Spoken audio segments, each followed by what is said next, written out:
Start हो गया। बात को हमारा देखिए, हम जो है पढ़ा रहे थे genetic metabolic disorder in human, मानव में जो कुछ आनुवंशिक विकार उत्पन्न हो जाते हैं। जेनेटिक डिसऑर्डर मतलब क्या होता है? आनुवंशिक विकार उत्पन्न हो जाते हैं। लेकिन ये जीन की त्रुटि के फलस्वरूप हमने पढ़ाया था कि एक जीन एक एंजाइम बनाता है और वो एंजाइम एक विशिष्ट जैविक क्रिया को पूर्ण करता है। जब जीन क्या होते हैं, प्रभावी होते हैं, तो एंजाइम बनता रहता है और वो एंजाइम एक विशिष्ट जैविक क्रिया को पूर्ण करता रहता है। लेकिन म्यूटेशन द्वारा जब जीन क्या हो जाते हैं, अप्रभावी हो जाते हैं, तो वो एंजाइम नहीं बन पाता है। तो ऐसी कंडीशन में जब एंजाइम नहीं बन पाएगा तो क्या होगा कि वो जैविक क्रिया भी प्रभावित हो जाएगी। हमारे शरीर में हमने क्या बताया था कि हमारे शरीर की प्रत्येक कोशिका में 20 अमीनो एसिड होते हैं। कुछ नहीं, ये जो था हम लोग वहां चले गए थे, उसको बंद करवा दिया था, दोबारा चलते ध्यान दें। यहाँ पर 20 अमीनो एसिड होते हैं और ये जो अमीनो एसिड होते हैं एंजाइम की सहायता से दूसरे अमीनो एसिड में बदलते रहते हैं और वो अमीनो एसिड कोई न कोई विशिष्ट प्रकार के है ना रासायनिक पदार्थ का निर्माण करता रहता है। ठीक, उसी के संबंध में हमने दो डिजीज हमने पढ़ा दिए हैं। पहला पढ़ा दिया है फिनाइलकेटोनुरिया, पहला कौन सा पढ़ा दिया है? फिनाइलकेटोनुरिया। और सेकंड कौन सा पढ़ाया है? Sickle cell anaemia. पढ़ाया नहीं पढ़ाया है? अब देखिए, एक तीसरा जो डिजीज है जो हम पढ़ाने जा रहे हैं, ध्यान दीजिएगा, जिसका नाम है एल्बिनिज्म, जिसको कहते हैं रंजकहीनता। एल्बिनिज्म को हिंदी में क्या कहते हैं बेटा?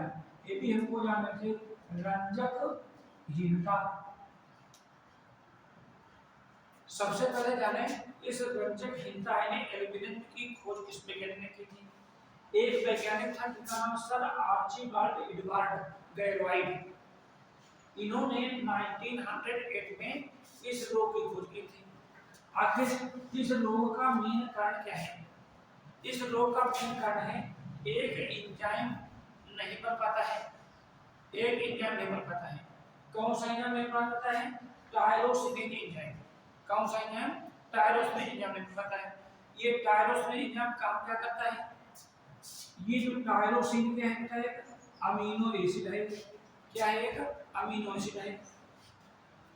जब जीन क्या होते हैं, इधर समझने का प्रश्न है, डोमिनेंट होते हैं, डोमिनेंट होते हैं तो एक एंजाइम बनता रहता है जिसका नाम है टायरोसिन।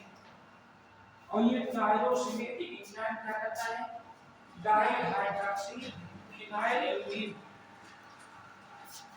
ये टायरोसिन को डाइहाइड्रॉक्सी फिनाइलएल्डिन में बदल देता है।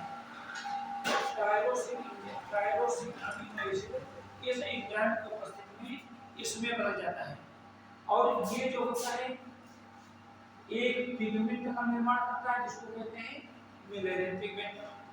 ठीक है, ध्यान दीजिए। यहाँ पर टायरोसिन एंजाइम, इस टायरोसिन नामक एंजाइम की उपस्थिति में डाइहाइड्रॉक्सी फिनाइलएल्डिन बदल जाता है और डाइहाइड्रॉक्सी फिनाइलएल्डिन से एक पिगमेंट बनता है जिसका क्या नाम है? Millennium pigment. और ये मिलेनियम पिगमेंट काम क्या करता है? ये मिलेनियम पिगमेंट हमारी स्किन का कलर, हमारी त्वचा का रंग, हमारे बालों का रंग, हमारे नेत्रों की पुतलियों का रंग, ठीक है, देख रहे हैं, ये रंग जो होता है इस मिलेनियम पिगमेंट के कारण होता है। मिलेनियम पिगमेंट के कारण ही हमारे बालों का रंग काला होता है, आंखों की पुतलियों का रंग, कपड़े का रंग भी ब्लैक या ब्लू कलर का होता है। हमारी त्वचा का जो रंग जैसा है वैसा पिगमेंट के कारण होता है। लेकिन हमने क्या बताया, जब ये जो टायरोसिन होता है ना, ये अमीनो एसिड जो है ना, जब जीन म्यूटेशन द्वारा ये रिसेसिव हो जाते हैं क्या हो जाता है बेटा, रिसेसिव हो जाते हैं। तो ये जो टायरोसिनेज एंजाइम जो होता है ना, ये नहीं बन पाएगा, यानी टायरोसिनेज ये एब्सेंट हो जाएगा बेटा। अब बताओ जल्दी से, जब ये एंजाइम ही एब्सेंट हो गया तो ये इसमें नहीं बदल पाएगा। ये नहीं कहने का मतलब होगा ये जो है नो सिंथेसाइज्ड मिलाइनिक पिगमेंट, मिलाइनिक पिगमेंट, ये मिलाइनिक पिगमेंट में नहीं बदल पाएगा। अब जब मिलाइनिक पिगमेंट नहीं बनेगा हमारे शरीर के अंदर तो क्या होगा, सिम्टम्स क्या होंगे बेटा, सिम्टम्स क्या होंगे, हमारी जो स्किन होगी, यानी स्किन बिकम्स व्हाइटिश, स्किन जो होती है कैसे हो जाएगी, सफेद हो जाएगी। और क्या होगा, हेयर जो होंगे बिकम्स व्हाइटिश, व्हाइटिश हो जाएंगे। और जो आई पपिल आई जो होंगी ये कैसे हो जाएंगी, पिंकिश हो जाएंगी, पिंकिश हो जाएंगे। यानी जब ये मिलाइनिक पिगमेंट नहीं बनेगा ना बेटा ना, तो क्या होगा, हमारी पूरी की पूरी त्वचा, चितकबरा रोग नहीं बता रहे हैं, पूरी त्वचा एकदम से सफेद हो जाएगी। और क्या होगा, हमारे जो बाल होंगे ये बिल्कुल सफेद हो जाएंगे, एक भी बाल काला नहीं होगा। हमारी जो पपिल्स होती तुलियां होती हैं ये गुलाबी रंग की हो जाएंगी। ऐसे व्यक्तियों को हम जानते क्या कहते हैं, एल्बिनो कहते हैं। क्या कहते हैं, एल्बिनो कहते हैं। क्या कहते हैं, एल्बिनो कहते हैं। अब जैसे मान लेते हैं ये क्वेश्चन पूछा जाए, ये सब क्या है, यानी एक रिसेसिव ट्रैक्ट्स है। क्या है, क्योंकि रिसेसिव जिनके कारण है ना, तो रिसेसिव ट्रैक्ट्स है। तो जैसे ये क्वेश्चन पूछा जाए कि मानव में उस रोग का क्या नाम है जिसमें मानव की पूरी त्वचा सफेद हो जाती है, बाल सफेद हो जाते हैं, नेत्रों की पुतलियां क्या हो जाती हैं, गुलाबी हो जाती हैं, तो उसको हम क्या कहते हैं, है ना, एल्बिनिज्म कहते हैं। क्या कहते हैं, एल्बिनिज्म कहते हैं। बात है यहाँ पर। अच्छा, इसके बाद अगला जो डिजीज है जिसका नाम है एल्केप्टोनुरिया, एल्केप्टोनुरिया।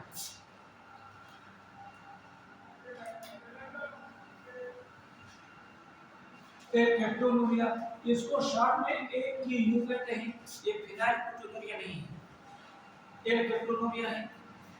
इसका कारण क्या होता है, एक एंजाइम होता है, ठीक है, इसकी डिस्कवरी भी इसी वैज्ञानिक ने की थी। इसका कारण क्या है,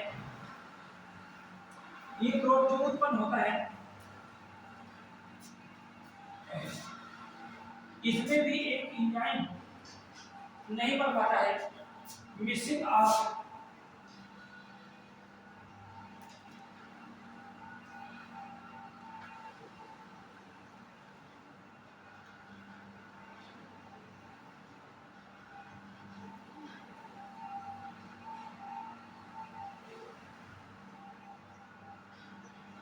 एक एंजाइम होता है जिसका नाम है होमोजेस्टिक एसिड ऑक्सीडेज। ये एंजाइम नहीं बन पाता है। कहने मतलब क्या हुआ, ये जो हमने क्या बताया, ये जो फिनाइल, देखिए ध्यान दो, फिनाइल एलनीन, ये जो अमीनो एसिड है ना बेटा, ये एक एंजाइम, जैसे फिनाइल हमने पढ़ा था ना, यानी फिनाइल एलनीन हाइड्रोक्सिलेज की प्रेजेंस में ये टायरोसिन बदल जाता है, टायरोसिन बदल जाता है। जब जीन क्या होते हैं बेटा, डोमिनेंट होते हैं, डोमिनेंट होते हैं। अब यहाँ पर जीन, ये जो टायरोसिन है ना,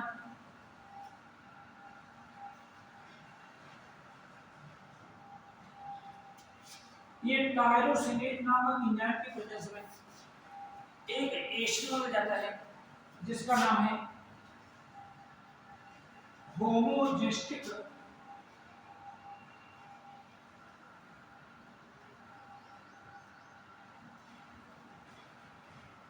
एसिड बन जाता है।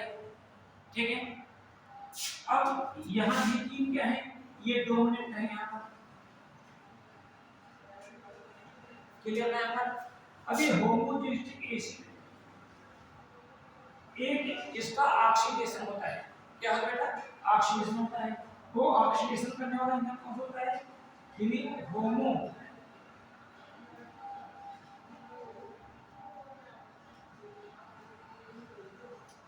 Acid oxidase.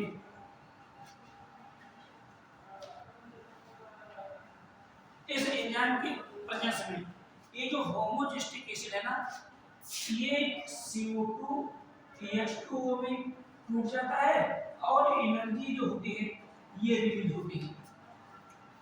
ये हमारे बॉडी में एक नॉर्मल मेटाबॉलिज्म होता है।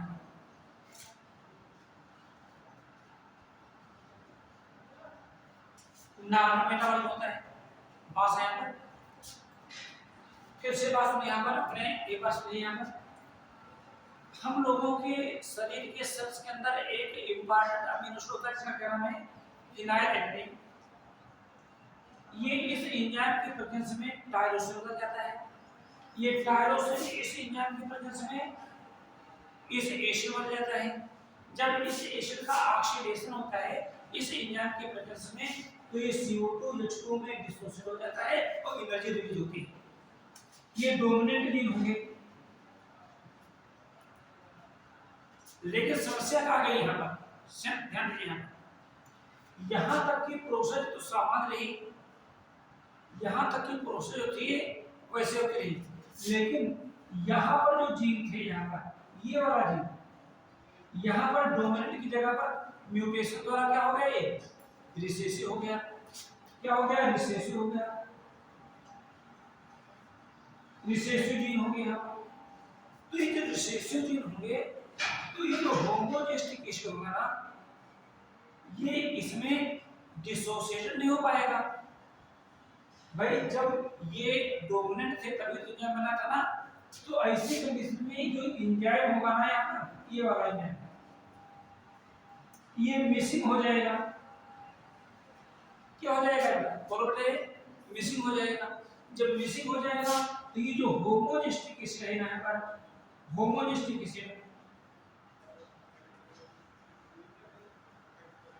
ये accumulates in blood and tissues, blood और टिश्यूज में इकट्ठा होने लगेगा। बस मतलब ब्लड और टिश्यूज में क्या रहेगा, इकट्ठा होने लगेगा। और फिर ये लास्ट में एक्सक्रीट along with यूरिन, और ये यूरिन के साथ बाहर निकलेगा। किसके साथ बाहर निकलेगा बेटा, यूरिन के साथ में। और इसमें ये जो यूरिन होगा ना, इसमें एक ब्लैक कलर का पिगमेंट होगा जिसका नाम होगा एरिथ्रोप्लान।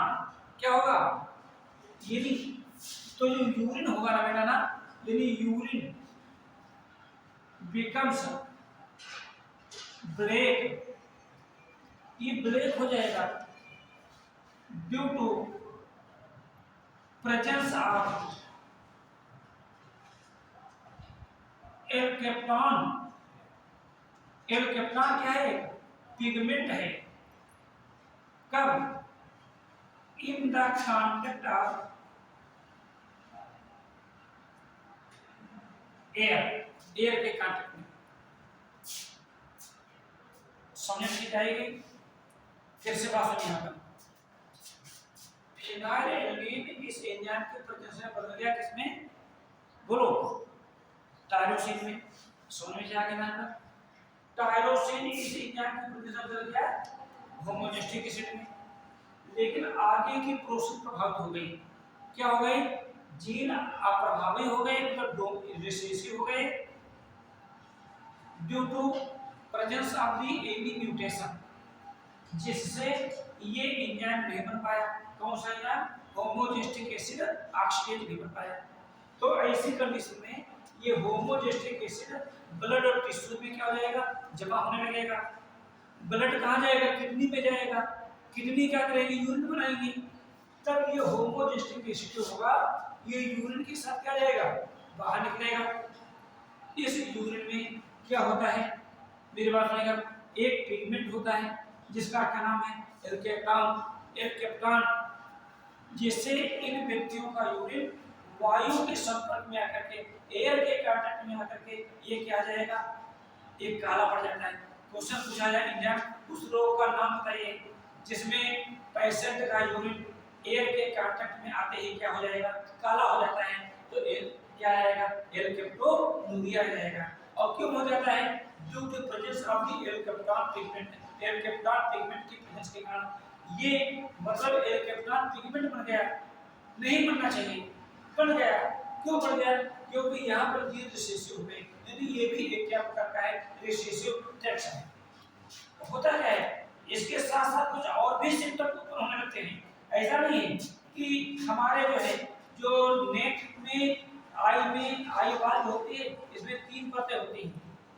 पहली परत स्क्लेरोटिक होती है, दूसरी कोरॉइड होती है, तीसरी रेटिना होती है। तो स्क्लेरोटिक पर ब्लैक स्पॉट पड़ने लगेंगे। जैसे हमें आगे जो है देखना कुछ धुंधला सा दिखाई देने लगेगा, ब्लैक स्पॉट पड़ जाएंगे। और ये जो कार्टिलेजेस होती हैं, कार्टिलेज जानते क्या होते हैं? जैसे कान में ये जो लचीलापन है ना, कार्टिलेजेस के कारण है। ये हार्ड हो जाएंगे, थोड़ा थिक भी हो जाएंगे, इनमें मोड़ने में दिक्कत आने लगेगी जब इस प्रकार के होंगे। ठीक है। और क्या होगा? यदि जो पसीना निकलेगा ना वो बहुत गहरे रंग का होगा, यानी डार्क है ना। ये जो स्वेट होगा वो हमारे बॉडी से होना रिलीज होने लगेगा। जब कान में जो मोम होता है ना, एयर वेक्सेस, एयर वेक्सेस होता है कान के अंदर, जो ग्लैंड होती हैं जिसको सेमिनिफेरस है ना, सेमिनिफेरस ग्लैंड कहते हैं। जो सेमिनिफेरस मतलब एक प्रकार का वैक्स प्रोड्यूस करते हैं, जिसको सेमिनिफेरस के नाम से जाना जाता है। ठीक। तो ये जो ईयर वेक्सेस होगा ये भी काले रंग का हो जाएगा, ब्लैक कलर का हो जाएगा। किडनी में स्टोन बन जाएंगे।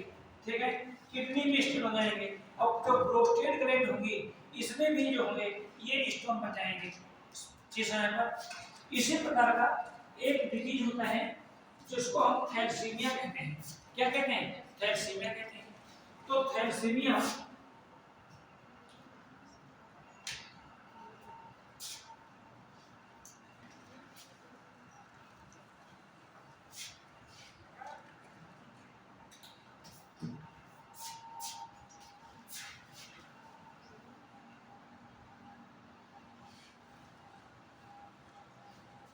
थैलेसीमिया एक डिजीज का नाम है।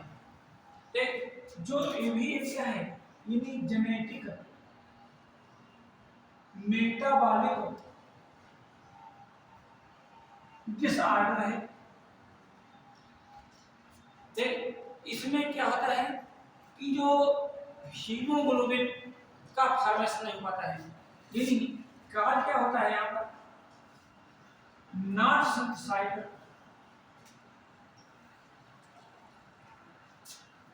The haemoglobin. हीमोग्लोबिन का संश्लेषण होता नहीं हो पाता है। हमने बताया था कि जो हीमोग्लोबिन की जो स्ट्रक्चर होती है ना बेटा ना, हीमोग्लोबिन की स्ट्रक्चर होती है। इस हीमोग्लोबिन की स्ट्रक्चर में 2 पार्ट होते हैं। एक तो होता है क्या? हीम होता है। हीम क्या है? Compound of iron, compound of iron, iron का कंपाउंड है। और सेकंड क्या होते हैं? यानी ग्लोबुलिन प्रोटीन होती है। तो ये जो ग्लोबुलर प्रोटीन होती है ना, इसमें दो दो जो होती हैं अल्फा चेन होती है, ध्यान है मेरा सेकंड आया था ना, और जो दो होती हैं क्या, ये बीटा चेन होती है। होता क्या है कि जो थैलेसीमिया के जो पेशेंट होते हैं इनमें जब जीन डिफेक्ट हो जाता है तो यानी या तो alpha chain is not formed, या तो अल्फा चेन नहीं बन पाती है, या फिर कभी कभी क्या होती है ये बीटा चेन भी नहीं बन पाती है।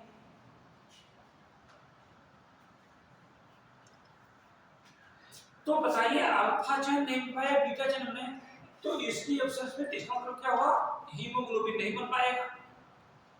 तो जब हीमोग्लोबिन जब नहीं बन पाएगा तो क्या होगा, हीमोग्लोबिन का फंक्शन क्या होता है, हीमोग्लोबिन क्या है, हीमोग्लोबिन एक ऑक्सीजन कैरियर है,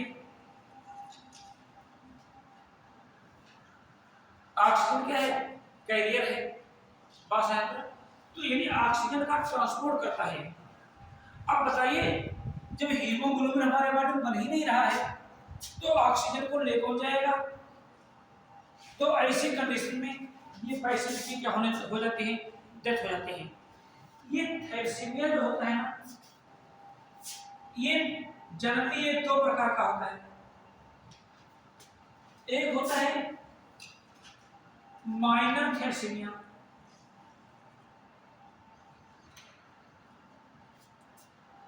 और सेकंड जो होता है इसको कहते हैं मेजर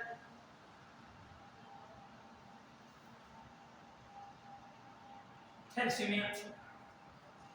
जब जीन की कंडीशन हेटेरोजाइगस होती है, क्या होती है, हेटेरोजाइगस होती है। हेटेरोजाइगस का मतलब क्या हुआ, जैसे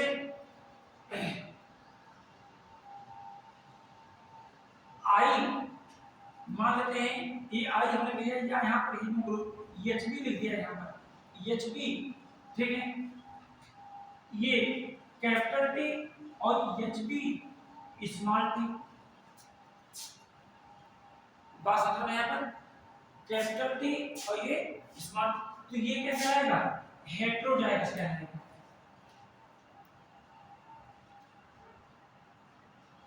जब ये कंडीशन हेटेरोजाइगस कंडीशन में होती है तो उसको माइनर थैलेसीमिया कहते हैं। ऐसी कंडीशंस में हीमोग्लोबिन बनता तो है लेकिन उतना नहीं बन पाता जितनी आवश्यकता होती है। तो ऐसे व्यक्ति जीवित रहते हैं जब ये कंडीशन होती है, जीन क्या होते हैं, हेटेरोजाइगस कंडीशन में होते हैं। लेकिन ये मान लेते हैं ये जीन कहीं इस कंडीशन में आ जाए, दोनों भाई रिसेसिव है ना, यहाँ पर रिसेसिव है, तो ऐसी कंडीशन में ये होमोजाइगस आ जाएगा, होमोजाइगस रिसेसिव आ जाएगा, आ जाएगा, तब इसको हम क्या कहेंगे, थैलेसीमिया मेजर कहेंगे। तो इस थैलेसीमिया मेजर में बिल्कुल हीमोग्लोबिन नहीं बन पाएगा, यानी ब्लड बनेगा ही नहीं, कहने मतलब होगा ये जिंदा रहना है तो हमको दूसरे के ब्लड के सहारे रहना पड़ेगा, बस यहाँ पर। तो ये थैलेसीमिया भी एक बहुत ही खतरनाक बीमारी होती है जो एक जेनेटिक बिल्कुल जीन से रिलेटेड है, जेनेटिक मेटाबॉलिज्म हम कहते हैं, बस यहाँ पर। यदि थैलेसीमिया मेजर, थैलेसीमिया माइनर, इसमें फिर पर्सन की डेथ हो जाती है, कूले एनीमिया हो जाता है इसको, या कूले थैलेसीमिया भी के नाम से जानते हैं। चीज नहीं पर अच्छा, इतनी चीज आप सब लोगों को समझ में आ गई, किसी को कोई प्रॉब्लम नहीं। मैं आगे का टॉपिक स्टार्ट करूं।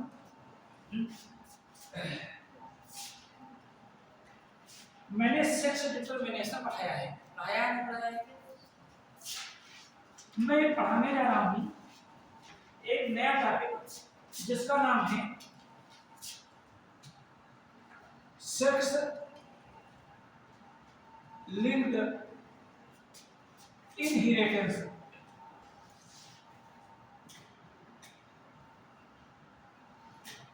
सेक्स लिंक्ड इनहेरिटेंस ये सेक्स लिंक्ड इनहेरिटेंस है क्या? हमारे बॉडी में जो सोमैटिक कैरेक्टर्स होते हैं, ये जो सोमैटिक कैरेक्टर्स का ट्रांसमिशन सेक्स क्रोमोसोम के थ्रू होता है। यदि हम यो कह सकते हैं यानी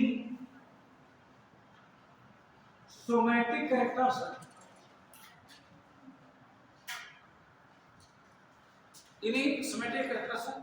which transmits into next generation, ठीक है ना? किसके थ्रू? यानी थ्रू द सेक्स क्रोमोसोम।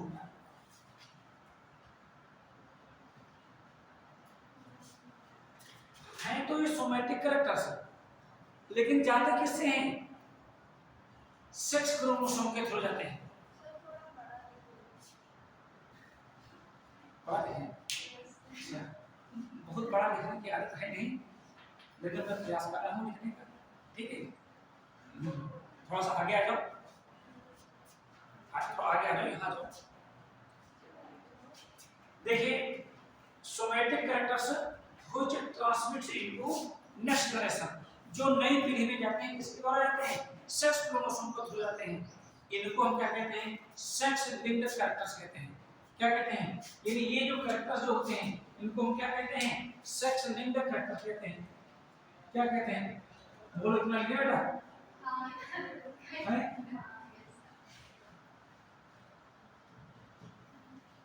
आपको बताना चाहिए। हम थोड़ा सा कहते हैं कि आप लोगों की इस उम्र में आंखें इतनी कमजोर होंगी, हम लोग बूढ़े हैं, हमारी कमजोर हो सकती है। चलिए कोई बात नहीं, ये तो मजाक की बात हुई। ये भी सेक्स लिंक्ड कैरेक्टर कहेंगे। और सेक्स लिंक्ड कैरेक्टर्स की जो इनहेरिटेंस होगी, यानी इनकी जो इनहेरिटेंस होगी,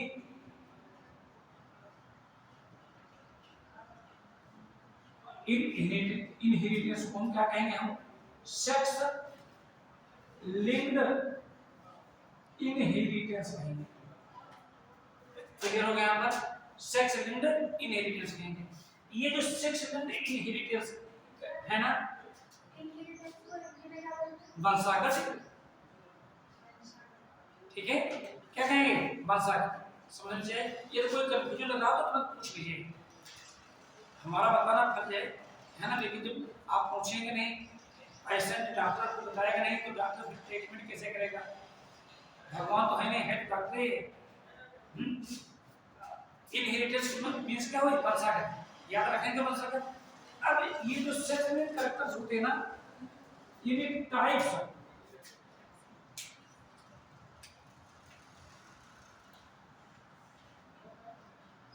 are sex linked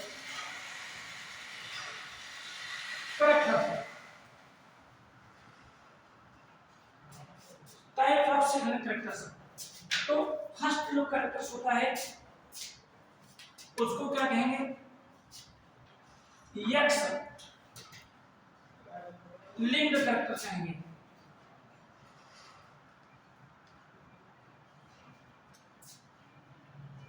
इसको हम होलोट्रिक के नाम से नहीं जानते हैं बेटा।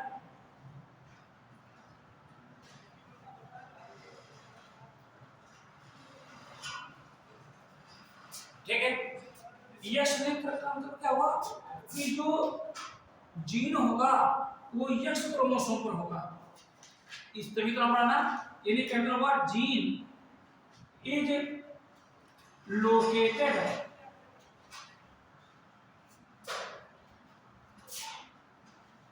on the non-homologous part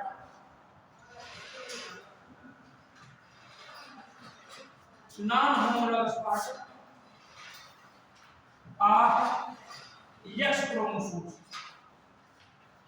X chromosome पर होगा यहाँ पर। इसका मतलब Y क्रोमोसोम पर ये जीन नहीं होगा, किस पर होगा? एक्स क्रोमोसोम पर होगा। क्लियर है यहाँ पर? यानी gene is absent in Y chromosome.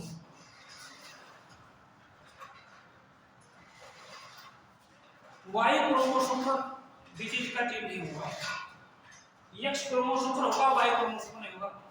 तो ये जो जीन होगा, मतलब जो डिजीज प्रोड्यूस होगा इससे, तो ये जो डिजीज होगा इसका जो ट्रांसमिशन कैसे होगा? पहले ये जीन होगा, ये फादर से ये डॉटर में जाएगा। ये जीन पहले फादर से, फादर में है जीन, ये कहां जाएगा? और डॉटर क्या करेंगी? इस जीन को अपनी जो नेक्स्ट जनरेशन बनेगी अपने सन में ट्रांसफर करेंगे, सन में ट्रांसफर करेंगे, ठीक ना? जीन ये ट्रांसफर कैसे हुआ? फादर से डॉटर में आएगा, और डॉटर से ये डॉटर जो होगी इस जीन को जो अगली जनरेशन बनेगी उसमें अपने सन में ट्रांसफर करेंगे। तो इस टाइप के इनहेरिटेंस को हम एक नाम से जानते हैं, क्रॉस इनहेरिटेंस। क्रॉस इनहेरिटेंस बात है पर फादर ने ये रोग का जीन है, तो फादर ने इस जीन को अपनी बेटी में ट्रांसफर कर दिया, लेकिन बेटी में रोग दिखाई नहीं पड़ा है। बात मतलब बेटी में रोग दिखाई नहीं पड़ता है, लेकिन ये बेटी जो होगी इस जीन को अपनी जो अगली जनरेशन में उसके बेटे उत्पन्न होंगे उनमें ट्रांसफर करेगी।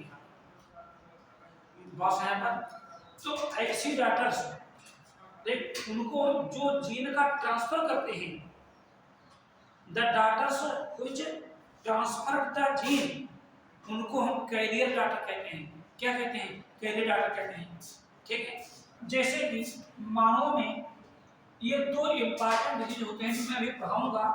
एक का नाम है कलर ब्लाइंडनेस, कौन सा डिजीज है बेटा? और जो दूसरा जो डिजीज है उसका नाम है हीमोफीलिया।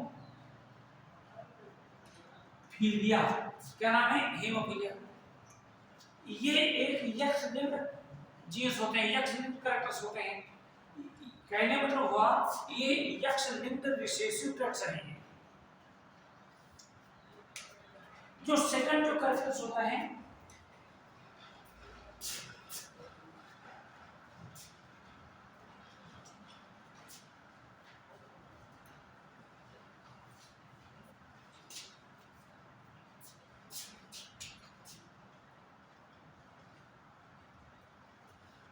होता है, ध्यान दें यहां पर,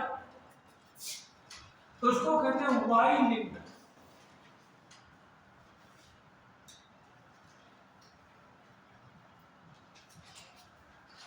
कैरेक्टर्स यानी इसका जो जीन होता है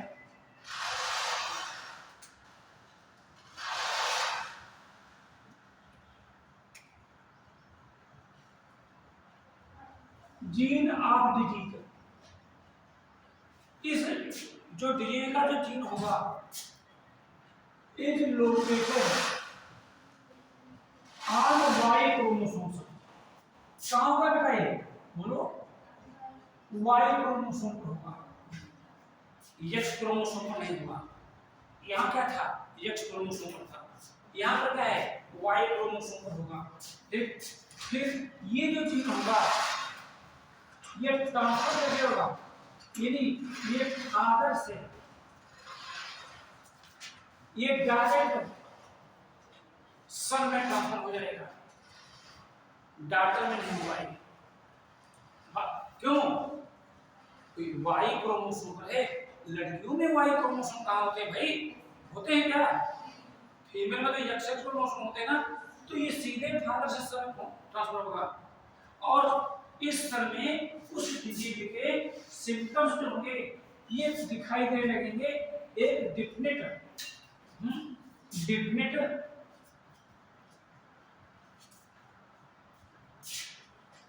टाइम के बाद, डिफरेंट टाइम के बाद। ठीक है, होता क्या है, इसको हम डायडेंड्रिक के नाम से जानते हैं, उसको होलेंड्रिक कहते हैं, इसको डायडेंड्रिक भी कहते हैं। जैसे कि मैं एक एग्जांपल बताता हूं,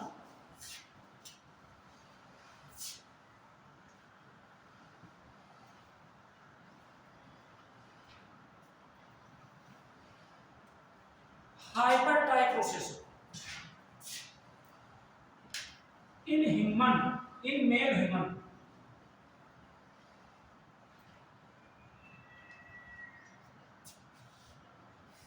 हाइपरट्राइकोसिस का मतलब क्या होता है? आपने देखा होगा चलते फिरते कुछ व्यक्तियों में ये जो कान होते हैं ना, इन कानों में बड़े बड़े बाल उगे होते हैं। कानों में यहाँ पर बाल, ईयर पिन्ना में कान आ जाते हैं। ये जो ट्राइकोम है ना, ये हेयर से आया है। कहने मतलब क्या हुआ कि हमारे शरीर पर, पूरे शरीर में ऐसे बाल उगाते हैं जैसे अन्य जंतुओं के बाल होते हैं। बात सुना है पर भाई, कहने मतलब हुआ कि मानव में जो हेयर होते हैं ना, कुछ गिने चुने आर्गन होते हैं वहीं पर प्रेजेंट होते हैं, बाकी हल्के फुल्के रोए होते हैं। लेकिन जब ये जीन यहाँ पर रिसेसिव हो जाएगा वाई क्रोमोसोम पर, तो ऐसी कंडीशन में हाइपर मतलब होता अधिकता, लेकिन शरीर पर बिल्कुल रीछ जैसे बाल जो होंगे ये उगे हुए हमको दिखाई देंगे। बात ना, आपने देखा होगा मानव में एक रोग होता है जिसको गंजापन कहते हैं।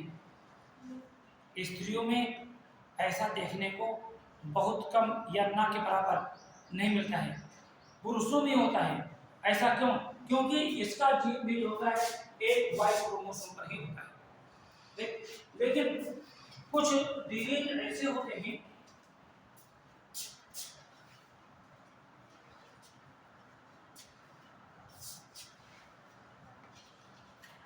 जिनके जीन एक्स वाई दोनों क्रोमोसोम प्रेजेंट होते हैं, तो उसको हम कहते हैं X Y linked character.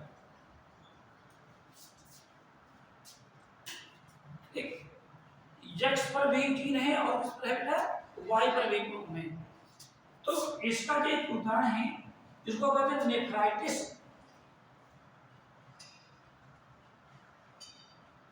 Nephritis nephron से रिलेटेड है, यहाँ किडनी से रिलेटेड है नेफ्राइटिस। और एक डिजीज जिसको कहते हैं total colour blindness. Total colour blindness, ये तो सेक्स लिंक्ड कैरेक्टर्स की बात आ रही है। इन्हीं सेक्स लिंक्ड कैरेक्टर्स में या सेक्स लिंक्ड इनहेरिटेंस में मैं दो प्रमुख डिजीज को पढ़ाने जा रहा हूं। इनमें से पहला जो डिजीज है उसका नाम है कलर ब्लाइंडनेस। कौन सा है बेटा? Colour blindness. Colour blindness, colour blindness जिसको हिंदी में वर्णांधता कहते हैं। क्या कहते हैं? कलर ब्लाइंडनेस को कुछ अन्य नामों से भी जाना जाता है। इसको हम डाल्टोनिज्म भी कहते हैं। क्या कहते हैं? ठीक है, इसको हम ध्यान देंगे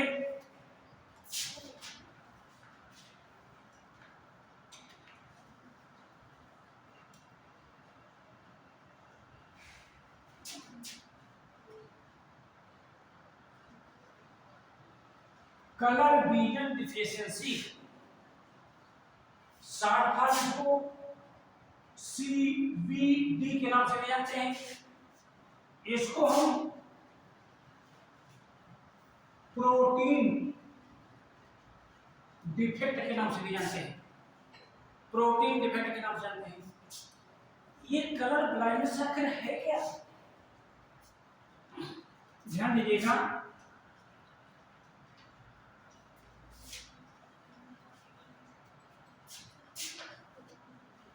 ये आपसे पूछा जाए व्हाट इज कलर ब्लाइंडनेस, तो कलर ब्लाइंडनेस एक यक्ष लिंक्ड रिसेसिव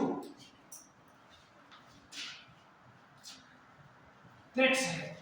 ये क्या है? यक्ष लिंक्ड रिसेसिव, यानी कहने मतलब क्या हुआ, in the gene of this disease, यानी कहने मतलब हुआ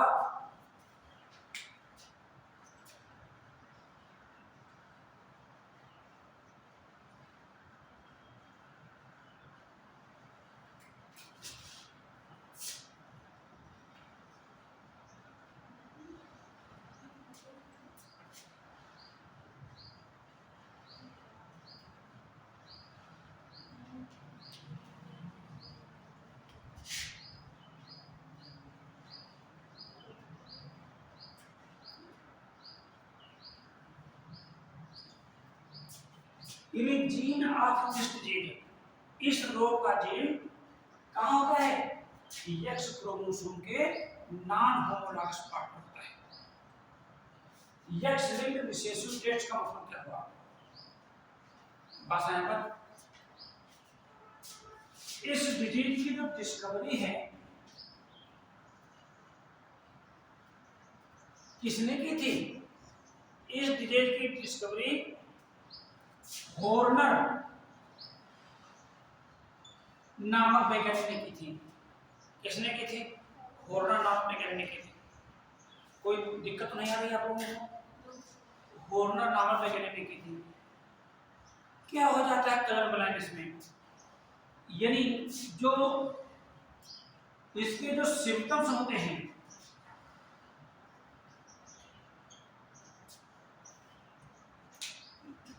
infected person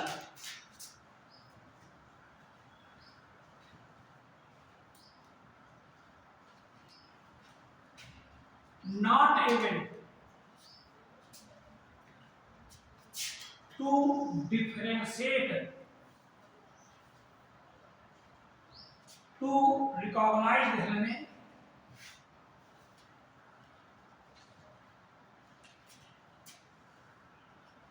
mostly red and green colour. जो इन्फेक्टेड पर्सन होगा वो क्या होगा? ज्यादातर लाल और हरे रंग में अंतर को जान नहीं पाता है, पहचान नहीं पाता है। हालांकि और भी रंगों में ये प्रॉब्लम आती है, लेकिन कभी कभी नीले रंग को भी नहीं पहचान पाता है।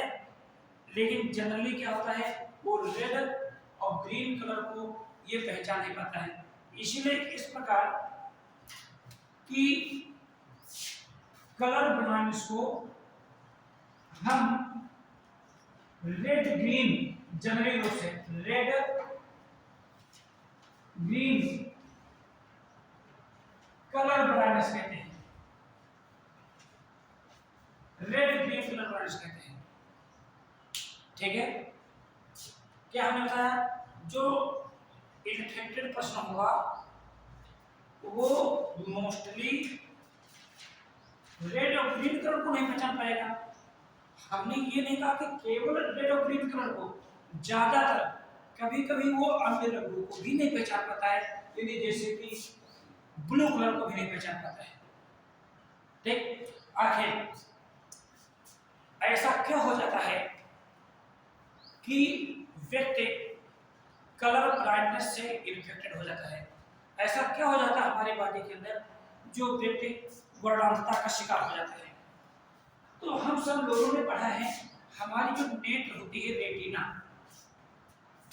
जो आई होती है ना बेटा ना, आई में एक लेयर होती है जिसको क्या कहते हैं, बोलो, रेटिना कहते हैं। इस रेटिना में दो प्रकार की सेल्स होती हैं।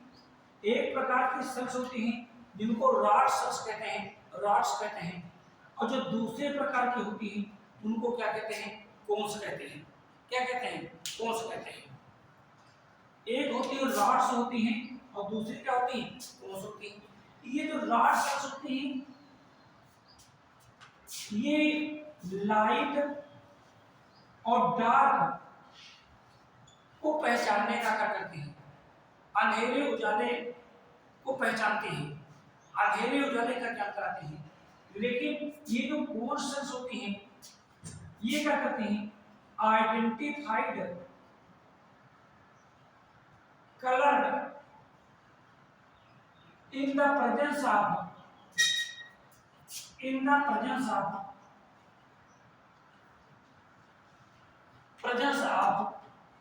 लाइट। ये जो कोन सेल्स होती हैं ये लाइट की उपस्थिति में क्या होता है बेटा, लाइट की उपस्थिति में कलर को पहचानने का कार्य करती हैं। भाई लाइट चली जाए और आपके सामने बहुत सारे रंग डाल दिए जाए और कहा जाए कि आप अलग अलग कीजिए, क्या कलर कर पाएंगे, नहीं कर पाएंगे ना। तो हमने यहाँ पे क्या था, ये कोन सेल्स होती हैं ये लाइट की प्रेजेंस में ये कलर को पहचानने का कार्य करते हैं। ये जो रॉड सेल्स होती हैं, ठीक है, यानी इनकी जो तरंग दैर्घ्य क्षमता होती है अलग अलग होती है, यानी हर एक सेल्स की तरंग दैर्घ्य क्षमता अलग अलग होती है। अब क्या होता है कि यदि इन्हीं कारणों से या म्यूटेशन से मान लेते हैं कि जीन प्रभावित हो जाए, यदि म्यूटेशन हो गया हमारे बॉडी के अंदर तो उस म्यूटेशन से हमें क्या होता है, यदि जीन क्या हो जाए, रिसेसिव हो जाए, तो ऐसी कंडीशन में इनके अंदर रॉड कोन्स के अंदर जो प्रमुख वर्णक बनते हैं उन वर्णकों का संश्लेषण नहीं पाएगा। ठीक है, जैसे रॉड की सेल्स के अंदर एक रोडोप्सिन नामक, ठीक है, एक विजुअल पर्पल यानी केमिकल का सिंथेसिस होता है, इसी प्रकार कोन में आयोडोप्सिन का संश्लेषण होता है।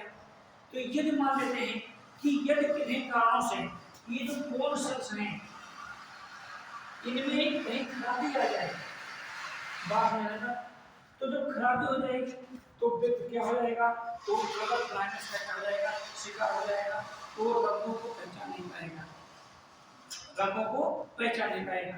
ठीक है, ये जो कोन सेल्स होती हैं ये अलग अलग रंगों के लिए अलग अलग होती हैं। ये जो कोन सेल्स मैंने बताया ना ये अलग अलग रंगों के लिए अलग अलग होती हैं। ये जो कोन सेल्स होती है बेटा ना, ये कोन सेल्स होती है, कोन सेल्स रेटिना, ये जनरली 3 प्रकार की होती है। ज्यादातर ये रेड कलर्ड कोन सेल्स होती हैं, कुछ जो होती हैं ये ग्रीन कलर्ड कोन सेल्स होती हैं, और कुछ जो होती हैं ये ब्लू कलर्ड कोन सेल्स होती हैं। 3 प्रकार की होती हैं। ये जो रेड कलर्ड कोन सेल्स क्यों हैं, क्योंकि इनमें एक जो पिगमेंट बनता है, इनमें जो पिगमेंट बनता है उस पिगमेंट को कहते हैं एरिथ्रोलेट। क्या कहते हैं, एरिथ्रोलेट कहते हैं।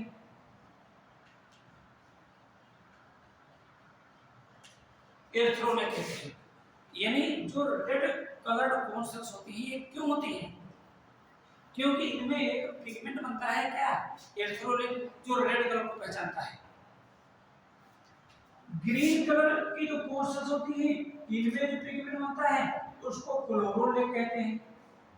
क्या कहते हैं, क्लोरोलेट कहते हैं। क्लोरो शब्द कहां से आया है, ग्रीन से ही तो है ना। और जो ब्लू कलर की जो होती है ना, इनको क्या कहते हैं? साइनोलेट कहते हैं। साइनोलेट कहते हैं। ये पिगमेंट इनके अंदर बनते रहते हैं। किसके अंदर बनते रहते हैं? इन कोन्सस के अंदर बनते रहते हैं, जिससे हम कलर को आइडेंटिफाई करते रहते हैं।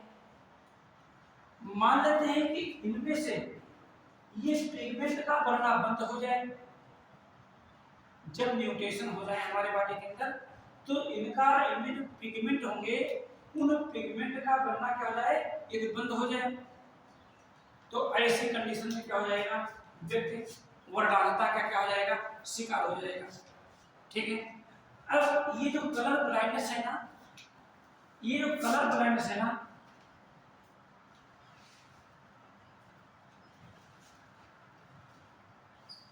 कलर ब्लाइंडनेस है, ठीक है। तो ये कलर ब्लाइंडनेस ये भी जनरली ये 3 तरीके का हो गया। एक का नाम है प्रोटोनेपिया, प्रोटोनेपिया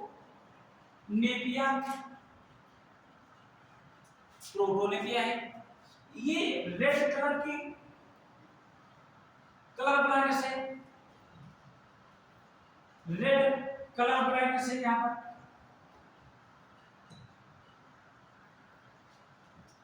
क्लियर है यहाँ पर।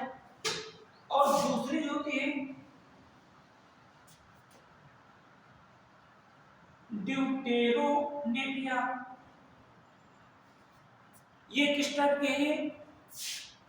ये ग्रीन कलर के होते हैं यहाँ पर, ग्रीन कलर ब्राइटनेस है यहाँ पर।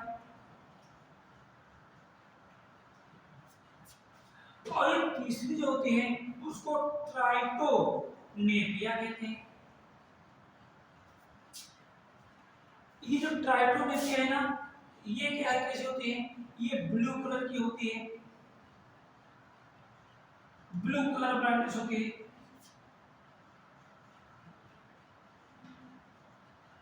तो 3 प्रकार की जो है कलर ब्लाइंडनेस सामने पड़ी है, ठीक है। जो व्यक्ति कलर ब्लाइंडनेस से इन्फेक्ट होगा तो क्या होगा? वो कलर को नहीं आइडेंटिफाई कर पाएगा, नहीं कर पाएगा। तो ऐसा व्यक्ति क्या कलाकार हो सकता है? आर्टिस्ट हो सकता है? नहीं हो सकता है।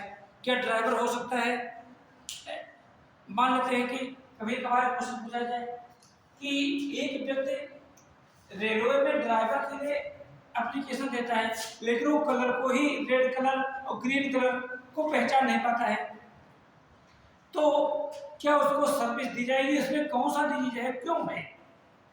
तो चीज समझ आ गई क्यों हम यहाँ पर। ठीक। अच्छा, इस कलर ब्लाइंडनेस से रिलेटेड जो हमने बताया कि ये इसको क्या कहते हैं? डाल्टोनिज्म कहते हैं। डाल्टोनिज्म नाम कहाँ से आया है? जॉन डाल्टन नामक वैज्ञानिक से लिया गया है। इसको कलर विजन डिफिशियंसी भी कहते हैं, सीबीडी कहते हैं। यानी कलर को पहचानने में डिफिशियंसी हो जाना। प्रोटीन डिफेक्ट, यानी प्रोटीन का निर्माण नहीं हो पाता है। ठीक। अब हमने क्या बताया? ये कलर ब्लाइंडनेस का जो जीन है ये किस पर होता है? एक्स क्रोमोसोम पर होता है। यानी ये एक्स लिंक्ड रिसेसिव केस है। क्या है? एक्स लिंक्ड रिसेसिव केस है। अब ध्यान दीजिएगा, मैं यहां पर ये कलर ब्लाइंड जो जीन है इसको मैंने एक्स के ऊपर ये गोला बना दिया, ये मान लीजिए, ये आप इसको सी कह सकते हैं, ठीक है, क्योंकि एक्स क्रोमोसोम पर है। एक जो नॉर्मल जो मैन है, नॉर्मल मैन सामान्य पुरुष है, तो इसके जीन को क्या रखते हैं? एक्स वाई रखते हैं, क्यों भाई? एक रखते हैं। और फिर एक जो नॉर्मल वुमेन है इसके जीन को क्या रखते हैं? एक्स एक्स लिखते हैं। मान लेते हैं कलर ब्लाइंड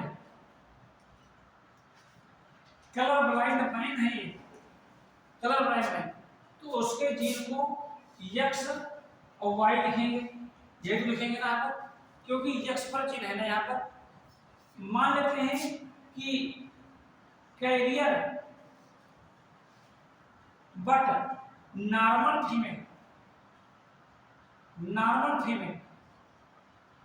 तो उसके जीन को हमने यक्स ये लिखा यहाँ पर, यक्स रिसेसिव है ना बेटा यहाँ पर, ठीक है, हेटेरोजाइगस कंडीशन में है।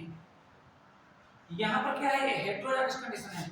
हम इसको ऐसे भी लिख सकते हैं, ऐसे लिख सकते हैं, यक्स से लिख सकते हैं, हेटेरोजाइगस कंडीशन आएगी यहाँ।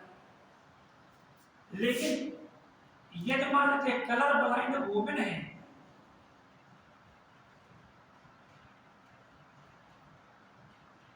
तो इसको क्या लिखेंगे, ये लिखेंगे, हम इस प्रकार ये लिखेंगे।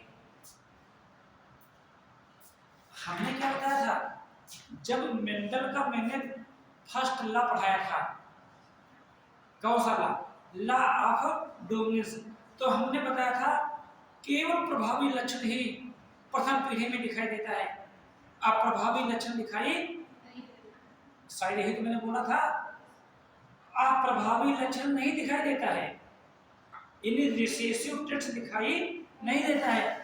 तभी तो मानव में कुछ ऐसे लोग होते हैं जो रोग का जीन तो है लेकिन फिर भी रोग के लक्षण हमको दिखाई नहीं देते हैं।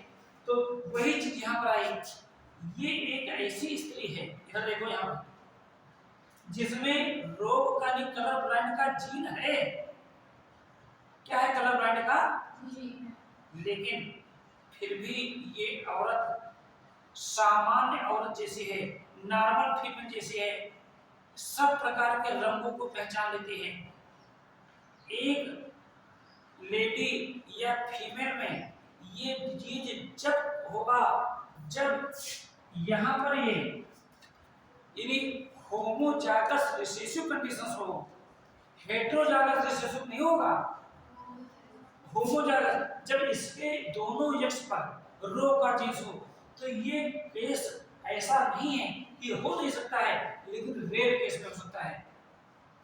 ठीक, कब हो सकता है, जब ये औरत इससे मैरिज करे, किससे, इससे मैरिज करे, मान लेते हैं ये औरत रोग का जीन तो है लेकिन फिर भी इसमें रोग के तो सिम्टम है नहीं, तो लेकिन इस पर्सन में, इस व्यक्ति में रोग के लक्षण तो दिखाई देते हैं ना, दिखाई देते हैं, तो ये लड़की इससे मैरिज क्यों करेगी, विषम परिस्थितियों में तो हो सकती है ना।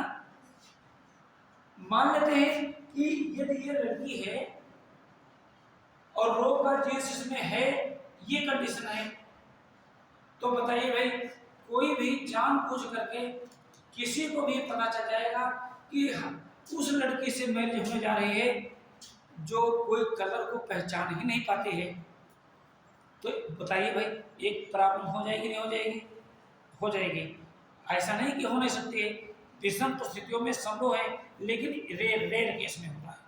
ठीक, अब क्या होता है, मैं इनसे संबंधित जो छोटे छोटे प्रश्न पूछे जाते हैं जो कंपटीशन एग्जाम में, मान लेते हैं कि एक पहला केस है, मान लेते हैं हमारा पहला केस नंबर फर्स्ट, ये केस नंबर फर्स्ट है, मान लेते हैं। इसमें क्या है, देखो, एक कलर ब्लाइंड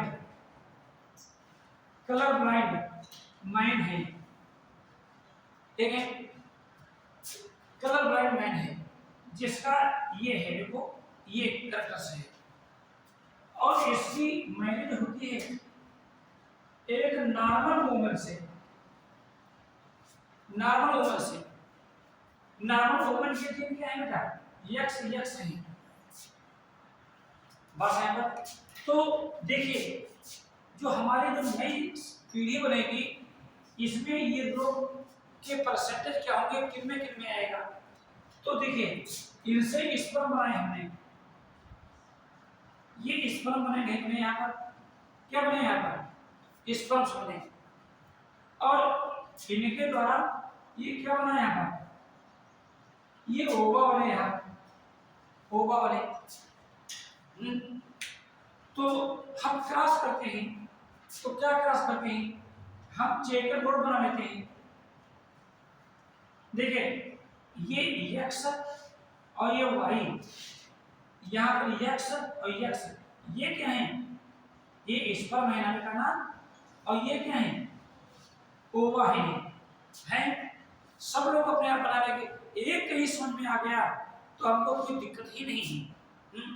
अब देखें इधर देखो बेटा, ये चीज इससे जुड़ी ना, तो देखो ये आया नहीं आया, ये इससे जुड़ी तो क्या आएगा, ये आएगा हमारा, ये इससे जुड़ा तो ये जुड़ा तो क्या आया, तो मेरा रिजल्ट क्या है, ठीक है, क्या रिजल्ट आया, यदि कोई कलर ब्लाइंड मैन इस नॉर्मल विजन वाली वोमेन से मैच करता है, तो इनके द्वारा जो उत्पन्न जो हमारा जो रिजल्ट निकला यहाँ पर, क्या रिजल्ट निकला कि जितनी लड़कियां होंगी वो कैरियर होंगी, होंगी नहीं होंगी, यानी ऑल डॉक्टर्स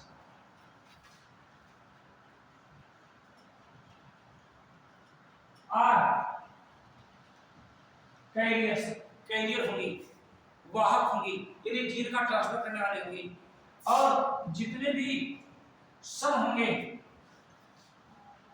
ये कैसे होंगे, इन पर डीजे का जीन है, बोलो भाई, नहीं है, तो नॉर्मल होंगे, बिल्कुल सामान्य होंगे, आर संसार नॉर्मल। समझ में से आ गया है ना, ये हमने फर्स्ट केस नंबर फर्स्ट पढ़ा मैंने, ये हम केस नंबर सेकंड की मैं बात करूं, नहीं केस सेकंड की मैं बात करूं।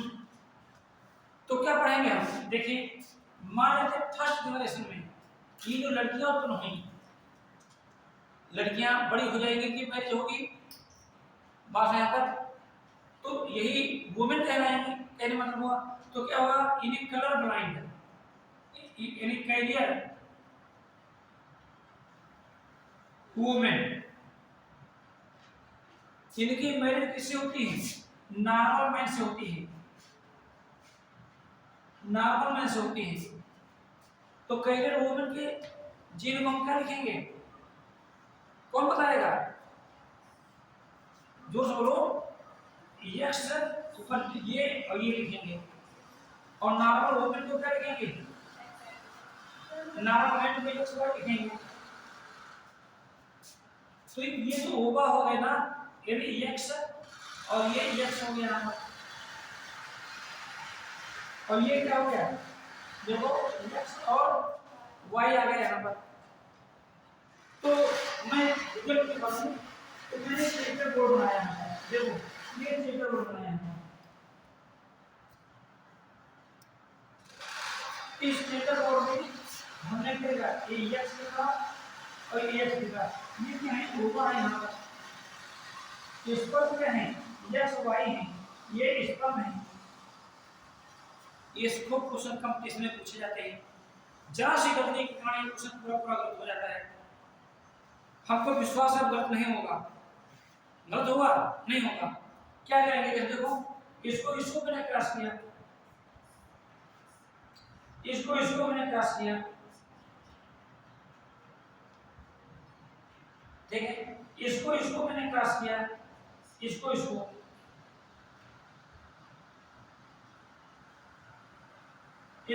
मैंने क्रॉस किया, तो देखिए ये तो कर रहे हैं पॉइंट है ना, जितनी गर्ल हुई ना, तो 50% जो गर्ल होंगी वो तो कैरियर होंगी, यानी 50% जो गर्ल हुई कैसे होंगी, ये भी कैरियर होंगी, यहाँ पर बोलो आई नहीं, मैं बता रहा हूँ क्या, और 50% कैसे रहेंगी, नॉर्मल आएंगे, नॉर्मल गर्ल आएंगी, और जितने बेटे उत्पन्न होंगे उनमें आधे बेटे कलर ब्लाइंड होंगे, रोग होगा ना, ये भी कलर ब्लाइंड होंगे, तो आधे कैसे होंगे, नॉर्मल होंगे, क्लियर होगा यहाँ पर, यदि मैं केस 3 की भी बात करूं,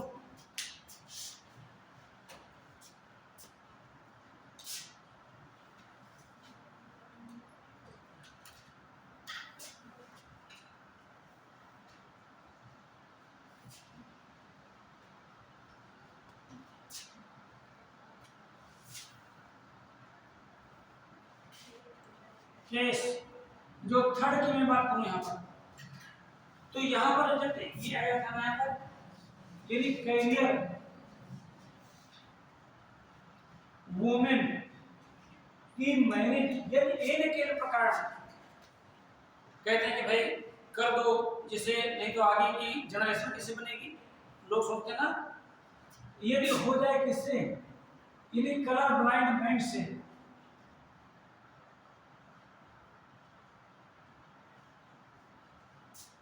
किससे हो जाए, कलर ब्लाइंड मैन, तो क्या होगा, देखिए यहाँ पर कैरियर वुमेन, तो कैरियर वुमेन ये आ जाएगी यहाँ पर, कलर ब्लाइंड मैन ये आ जाएगा। तो ऐसी कंडीशन में देखिए ये जीन इससे मिलेगा, मिलेगा मिलेगा, तो क्या जाएगा, आएगा नहीं आएगा, ये ऐसी कंडीशंस में ये कलर ब्लाइंड डॉक्टर होगी यहाँ पर।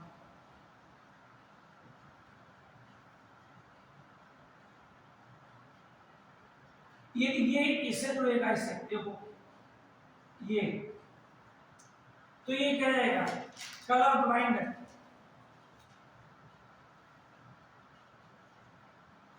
सन आ जाएगा। यदि ये इससे जुड़ जाए तो ये आ जाएगा, और ये इससे जुड़ जाए तो ये आ जाएगा, आएगा नहीं आएगा।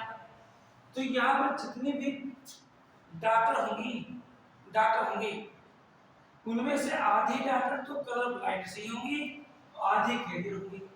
जितने बेटे उत्पन्न होंगे उनमें से आधे बेटे क्या होंगे, ये कलर ब्लाइंड वाले होंगे, और आधे कैसे होंगे, नॉर्मल विजन वाले होंगे। समझ में चीज आई है बात। हम एक केस नंबर 4 भी बना सकते हैं। मान लेते हैं ये जो बना लेंगे, क्या बना लेंगे, कोई बात नहीं।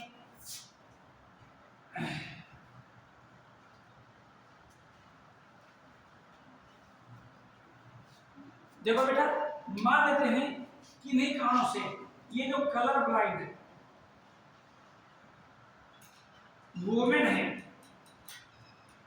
जिसके जीन बेटा यही कमाएंगे, बोलो यही कमाएंगे ना, इसको मैरिज हो गई किससे, भूले भटके नॉर्मल माइंड से, छिपा लिया लोगों ने, किसी को बताइए नहीं, और मैरिज हो गई, मान लेते हैं। ऐसा होता नहीं होता है। अब मैरिज हो गई तो बदनामी कौन झेले, कि चलो हो गई तो हो जाने दो भाई, हमारे लोग कहेंगे हमारी किस्मत में ऐसा लिखा था, ऐसा होता नहीं होता है। तो ऐसी कंडीशन में क्या आएगा, देखिए ये देखो यक्स यक्स, ये तो ऊपर लोग होंगे जितने बनेंगे सब इन्फेक्टेड होंगे, और ये यक्स वाई ये जो स्पर्म होंगे नॉर्मल होंगे। तो देखिए इसको मैंने इससे जोड़ दिया, तो देखो बेटा ये आया, आया नहीं आया, इसको मैंने इससे जोड़ दिया तो ये यक्स ये आ गया, इसको मैंने जोड़ दिया ये आ गया यहाँ पर, आया नहीं आया, और इसको मैंने जोड़ दिया, क्या आया, जोड़ दिया। अब बताइए ये क्या है, बताओ बेटा तुम, ये बताओ ये क्या है, इसके नीचे हम क्या लिखें, एक एक करके बताओ क्या लिखें, तुम अपनी हो कहो। हाँ है बेटा, कलर ब्लाइंड लिख देगा कैसे होगी, कलर ब्लाइंड इस प्रकार की तीनों तब होगी, कैरियर होगी, क्या होगी ये, और ये क्या है, कलर ब्लाइंड सम हो जाएगा, ये हो जाएगा हो जाएगा। तो जितनी संतानें उत्पन्न होंगी उनमें से जितनी लड़कियां उत्पन्न होंगी वो तो सब क्या हो जाएंगे, कैरियर हो जाएंगी। और जितने जो बेटे उत्पन्न होंगे वो क्या हो जाएंगे, एक कलर ब्लाइंड हो जाएंगे। तो ये सेक्स लिंक्ड कैरेक्टर्स में हमने पहला रोग पढ़ाया है जिसका क्या नाम है, कलर ब्लाइंडनेस, जिसको हम सीबीडी कहते हैं, इसको हम डार्विनिज्म कहते हैं, इसको प्रोटीन डिफेक्ट कहते हैं, इसको हॉर्नर नामक वैज्ञानिक ने खोजा था। यह एक एक्स लिंक्ड रिसेसिव ट्रेट्स है। ये रोग सबसे पहले पिता से, इसका जीन पिता से पुत्रियों में जाता है और पुत्रियां इस रोग को अगली पीढ़ी में ले जाती हैं। हमने बनाकर दिखाया, बाकायदा बताया नहीं, बाकायदा बनाकर दिखाया है। पहले केस में हमने एक जो कलर ब्लाइंडनेस वाला जो पिता है उसका जीन उसकी पुत्री में आया है और पुत्रियां क्या करती हैं, इस रोग को अगली पीढ़ी में ले जाती हैं। इस वंशागत को हम किस क्लास इनहेरिटेंस कहते हैं। जो कल हमारी क्लास होगी उसमें एक दूसरा हम लोग पढ़ाएंगे जिसका नाम है हीमोफीलिया। क्या नाम है, हीमोफीलिया, और भी आगे पढ़ेंगे। ठीक है, थैंक यू।